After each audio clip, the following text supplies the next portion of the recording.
Hi everyone! So I made an extra video this week and I'm going to be talking about a brand new laser engraver that xTool has, and it's called the S1 White. I say new, but they've had the S1 for a while, just not in this pearl white color. And I kind of smiled at the name because you guys know how I paint everything white, and I thought how ironic it is that they send me a white laser engraver.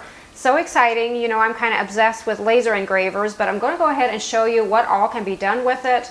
And I gotta say, so far I'm so impressed with it. And as I show you a few different projects that can be done with this, I'll kind of be explaining through a voiceover, you know, what I'm doing. So let's get right into it. This is not an unboxing video, but I thought I'd show you how well these machines are packaged when they arrive. And I remember the P2, which we had gotten last year, it was the same way. We all marveled at how well they're packaged. It's actually pretty amazing. I mean, they think of everything. I'm also not going to elaborate in this video on how to set things up. It was really easy to do. They sent a booklet along with very clear instructions on how to do it. Plus, there's tons of videos out there involving, you know, unboxings and setups. I just want this video to be inspiring, you know, show you guys a few of the things that this machine can do. Here's another thing that xTool has that is absolutely amazing. This is a smoke purifier. You actually run your fumes or smoke, whatever your machine creates, into this machine, and it's basically filled with filters. I know this is a simple version of explaining it, but it definitely helps with not having a smoke smell. And you're also able to run a vent from your purifier out the window too, if you'd rather, but you don't have to. So far, I've been using this machine here in the basement, and I notice if I cut things, like if I cut wood, I'll definitely smell a little bit of smoke, but if I just engrave, I don't smell anything. It's pretty amazing. First thing I did here was just place a sample piece of wood in the machine and engraved a design just to get the feel of it. And once you've worked with laser engravers, they're basically all the same somewhat. I mean, some vary here and there. And this one does have some really neat features. It doesn't have the camera that the P2 has, where it actually takes a picture of your workspace, sends it to the computer, and you can, you know, place your images on that, which works pretty good. But honestly, I always feel like the camera images are just a bit distorted. It's sometimes kind of hard to place those images in the center. It takes some getting used to it. But again, I won't go in too deep here with explaining how everything works, but it does have a framing feature, and then it has a feature where you can actually mark your points. So if you have a circle, like a round item here to engrave,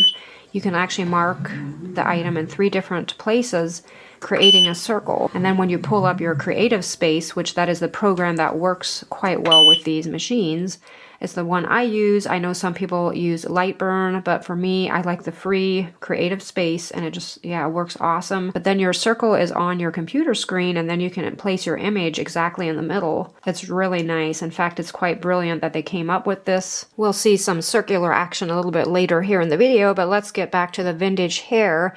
Some of you might recognize this image. We have a really popular pillow cover that we pressed this image onto, and I do have a few more of these frames that are still blank, so I'm going to go ahead and just engrave the rest of them with the vintage hair here and put them on the Etsy shop. I love how crisp this image is, so pretty. In case you're wanting one for yourself, head on over to the shop. There's a few of them available. I use Canva for a lot of the design work that I do, and I decided to try my hand at making a little riser, maybe for a candle or a plant, and here I created a base for it. It's definitely not perfect, but I wanted to make something that isn't just, you know, a sign to hang on the wall or some of the other things that I always make. Even though this laser is only 20 watts, it still cuts through thin boards like this in one pass. And the thickest I've cut so far was a 1/4 inch plywood, and it also did that in one pass, which I was pretty impressed with that.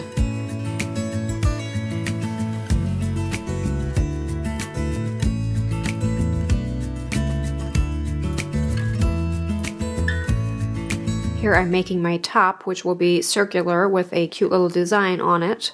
I also use Canva to design this.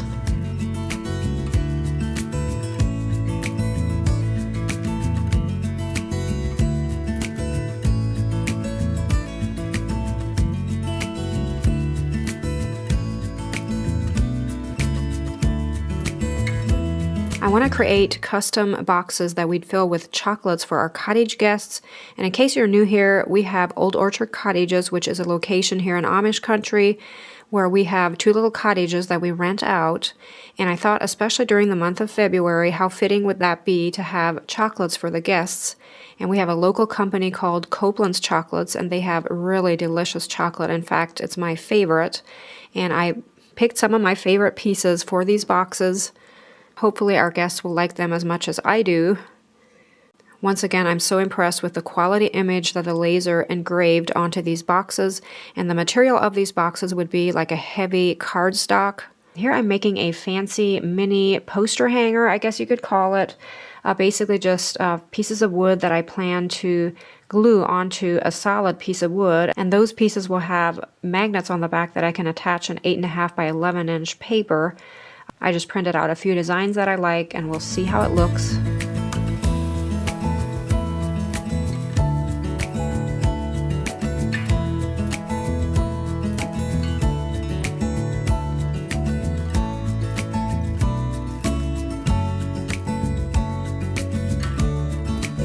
Another thing I want to mention here is, even though this laser head is a 20 watt, it can easily be replaced with a bigger one if someone would desire. And just to give you an idea, our P2 laser has a 55 watt laser head, so definitely a lot more power there. The P2 is also a CO2 laser, where this one's a diode. If I understand it correctly, it's just a different sort of laser beam. But definitely do your own research if you're interested in investing in a laser. It's such a nice tool to have, especially if you have a small business or just for a hobby. I know I would enjoy having one even if I didn't have an Etsy shop where, we create products for.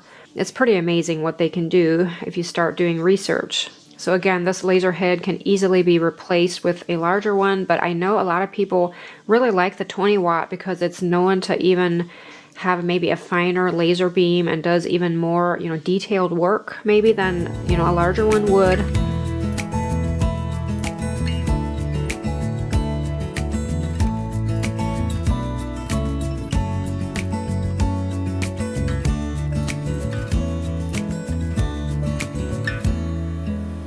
Another nice feature this machine has is that it's able to mark curves and then engrave accordingly. Basically just go through the same process as I did with marking the circle, and in this case, marking the different levels. I had 3 wooden spoons that I tested out with this curve method, and I finally got it right with the 3rd engraving. The first 2 got a little bit dark for me. It's definitely good to have some test pieces to kind of experiment with adjusting, the speed and the power of the engraver. And in case you can't tell, I often just lean towards wood products. I know these lasers are capable of cutting through probably hundreds of different materials, and I like that idea in case there's ever anything in the future that I want to engrave, that's not wood, but I just like working with wood, so that's often what I gravitate towards. I really like how these little jars turned out. In fact, I'd love to organize my cupboards and have at least some of my spices in containers like this. These are available on the Etsy shop if you want some for yourself, and I'll have all kinds of different options for the name that goes on the top. And I think I'll probably do a custom choice too, in case somebody just wants another random word that is not food related. The final thing I'll show here is the engraver cutting through black acrylic. I used Canva to design a cute little plant stake, and I do want to warn you, this laser engraver will not cut through clear acrylic. Trust me, I tried and it did not work, and then I did some research and realized they actually don't. I'm not sure, is it because it's only a 20 watt or is it because it's a diode laser?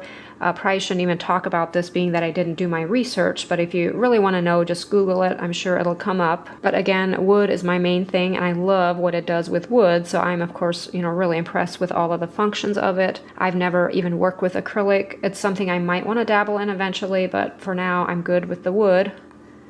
If you're like me, you really just want to know how much does a machine like this cost, and I should have looked it up for sure today, but I think they run right around $2,000, and I do have a link down below in the description box. If you use that link to purchase, you get an additional discount. And I also wanted to mention, I would never promote anything on my channel that I don't truly have a passion for, and I'd always be honest with you guys, whether I like it or not. And I'm not getting paid to make this video, but I can honestly say I love this machine. Like, it's high quality. I love the work that it does, and like I mentioned, it might not cut, clear acrylic and maybe even some other materials, but just for your basic, what most people use it for. It works perfectly. I could not be happier with it. So thank you, xTool, for sending me this machine. I love it, and I would totally recommend it to anyone. As always, I hope your day is going great. Thanks for watching, and I'll see you on Wednesday. Bye.